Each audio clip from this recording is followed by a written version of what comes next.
Hello mga kakasina! For today's video po, magluluto tayo nito.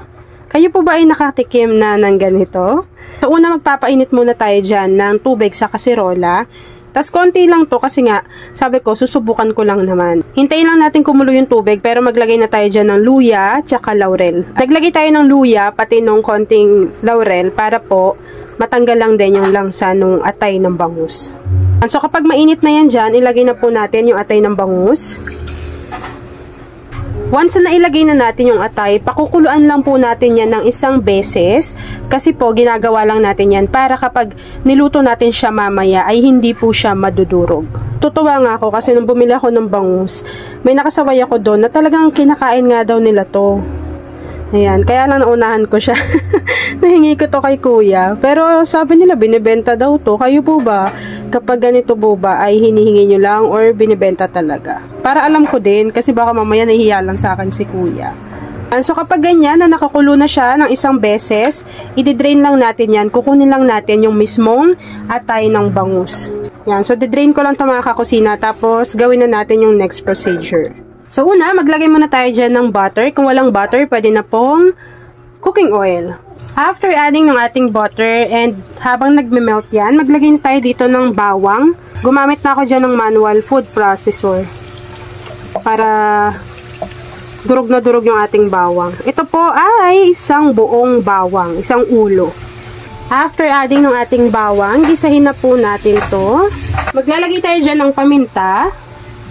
At maglalagay rin po tayo dyan ng konting salt. Tapos, ilagay na natin dyan yung napakuluan nating atay ng bangus.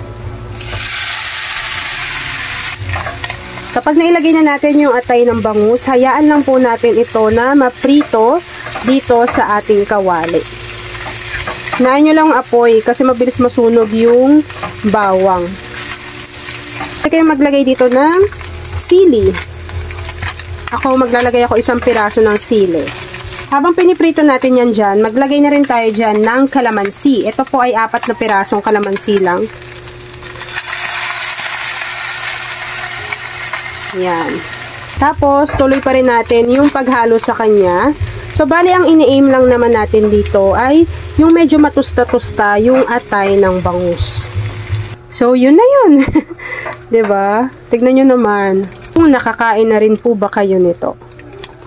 So, yun lang mga kakusina. Tapos na po ang ating binawangang atay ng bangus. So, kung nagustuhan nyo yung ating video, please like and share this video. At kung hindi pa kayo nakakapag-subscribe sa ating YouTube channel na Kusina ni Angel, please click subscribe button. Click nyo na yung notification bell.